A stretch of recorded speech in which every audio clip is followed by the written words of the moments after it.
છે. તો ચાલો હવે આપણે મગના ઢોસા બનાવવાનું શરૂ કરીએ. સૌથી પહેલા મેં ઢોસા બનાવવા માટે નોનસ્ટિક લોઢી લીધેલી છે. તેને ગેસ ઉપર એકદમ ફાસ્ટ આંચ ઉપર એને આપણે એકદમ ગરમ કરી લેવાની છે.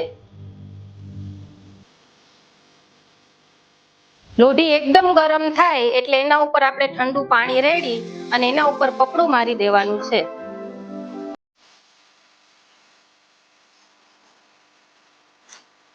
ત્યારબાદ ગેસની આંચને આપણે ધીમી કરી દેવાની છે અને તૈયાર કરેલા બેટરથી આપણે એને ઢોસો પાથરવાનો છે.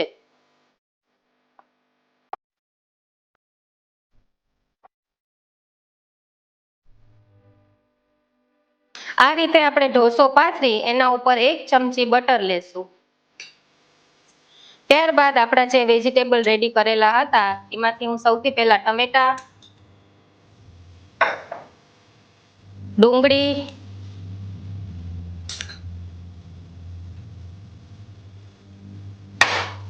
રેડ કેપ્સિકમ,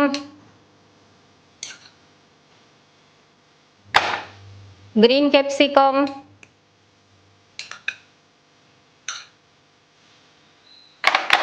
ગાજર,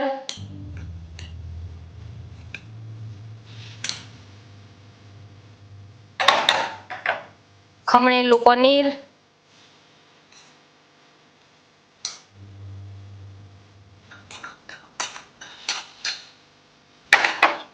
પનીરના પીસ,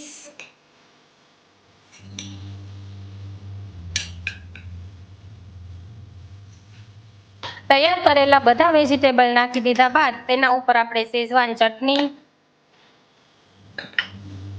ટોમેટો સોસ, ચીઝી માયો,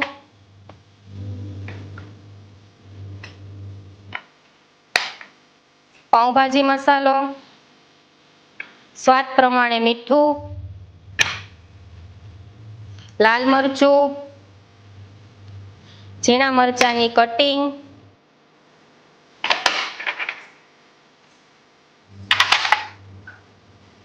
અને કોથમરી નાખીશું.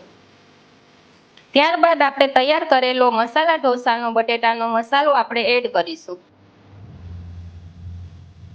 એના ઉપર આપણે ચીઝ ખમણીને નાખીશું.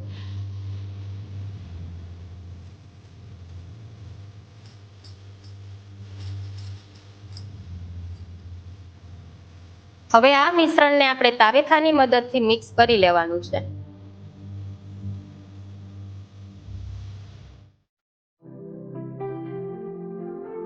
આપણા બધા વેજીટેબલ ગરમ થઈ અને એકદમ બરાબર રીતના મિક્સ થઈ ગયા છે. હવે આપણે એને એક મટકામાં કાઢી લેશું.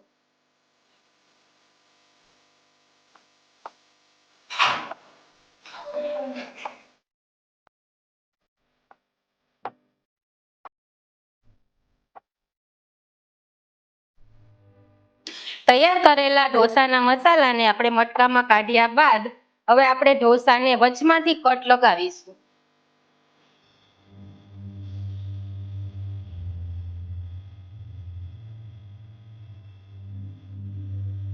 ઢોસાને મિડલમાં કટ લગાવ્યા બાદ આ રીતે આપણે એને રાઉન્ડ કરી અને કાઢી લેશું.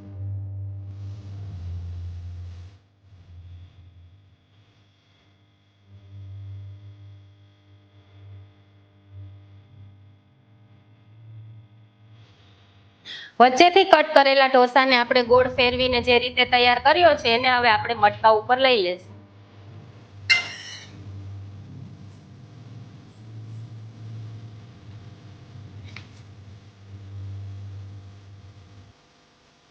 તૈયાર કરેલા મટકા ઢોસા ઉપર આપણે ચીઝ ખમણીને નાખીશું.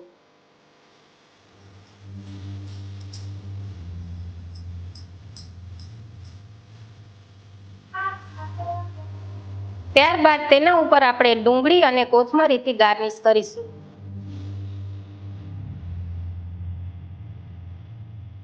આ રીતે આપણો મટકા ઢોસો રેડી છે. એને આપણે કોકોનટની ચટણી સાથે સર્વ કરીશું.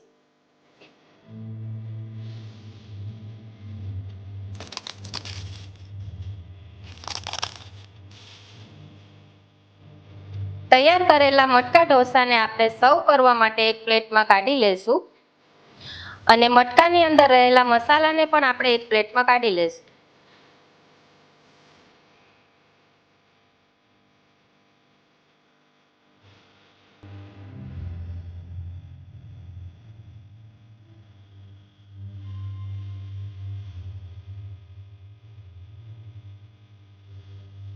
તૈયાર કરેલા મગ, ચોખા અને રવાના બેટરમાંથી મેં ઢોસા બનાવ્યા અને એ જ બેટરમાંથી મેં આ રીતે ઇડલી પણ બનાવેલી છે. આ ઇડલી તમે તમારા બાળકોના સવારના લંચ બોક્સમાં પણ ભરી દઈ શકો છો, જે બાળકોની હેલ્થ માટે ખૂબ સારી રહેશે.